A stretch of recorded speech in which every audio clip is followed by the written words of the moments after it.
What's going on, guys? Welcome to the Minute channel. Today we have a discussion video regarding Shin Megami Tensei and Persona. So this is gonna be the versus of these two of the biggest franchises from Atlas, which is these two of them.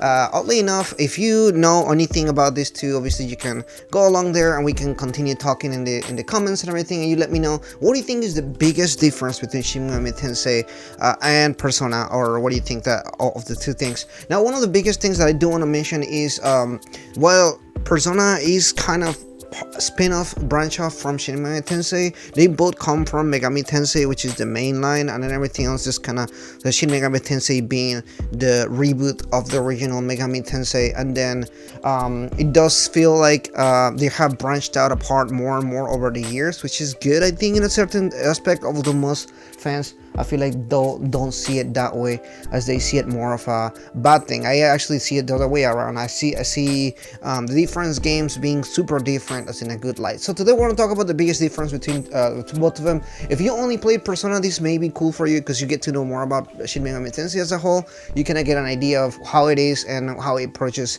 things, because it does behave very differently. So in a sense, Persona 5 or Persona in a sense works in a more social aspect, focuses on the social connections with others, as well as developing these connections with other people. In the other sense, the stories tends to be a little bit more lighthearted, or more focusing on, again, character interaction with others, as well as a particular goal. That is not the case for Shin Megami Tensei, although also there is a goal. Is usually something that you don't know what the end goal is gonna look like.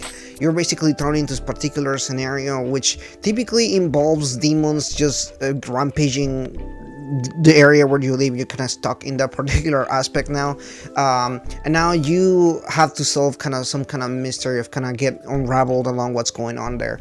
That is very much kind of what it looks like on SMT. Persona, you're more on a kind of like, you unlock your part of Persona, you make friends, you kind of have to use your powers to fight whatever is going on in that aspect. This one is kind of like just a survival aspect, I feel, more than it is for the sake of doing some kind of mission or some kind of something.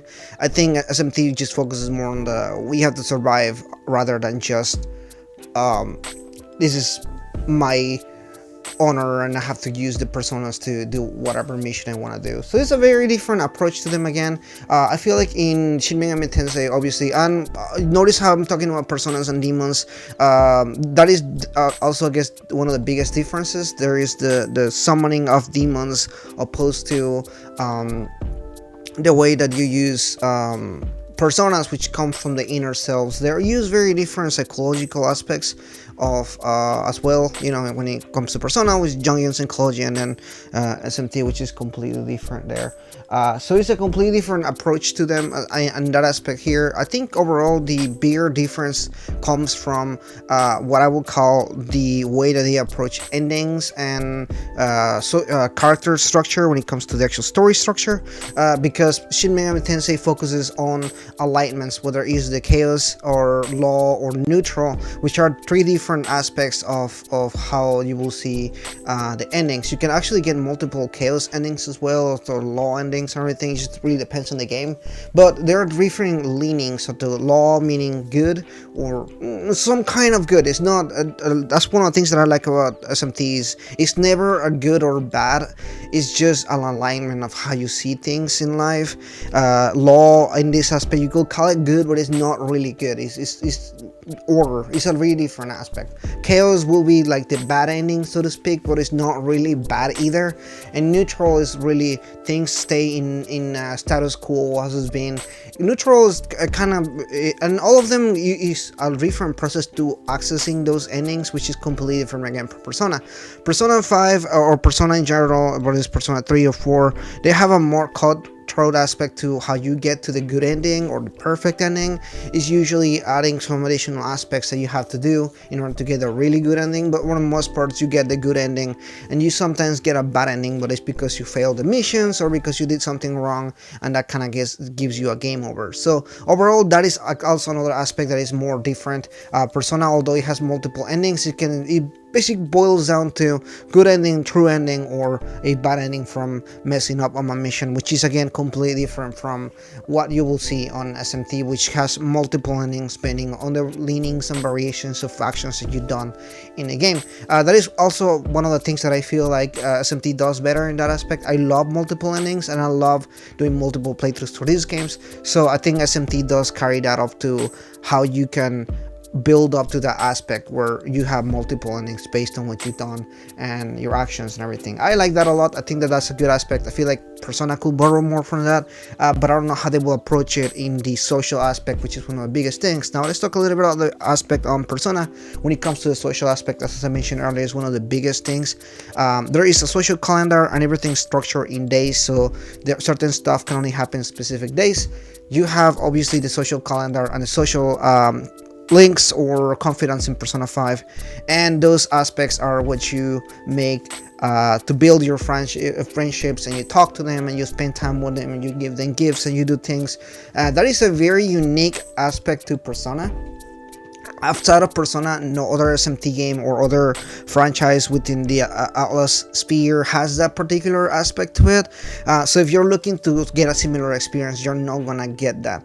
SMT doesn't really have anything like that, or romantic options or anything like that. That is very unique to Persona. So if you are into that kind of stuff, just go knowing into Shin Megami Tensei. There is nothing close to that in them, and it doesn't really need to. It's just it doesn't go for that kind of story or approach to storytelling, so it's just not something that is probably gonna ever be on the Shin Megami Tensei games. I don't particularly see it ever happening at all.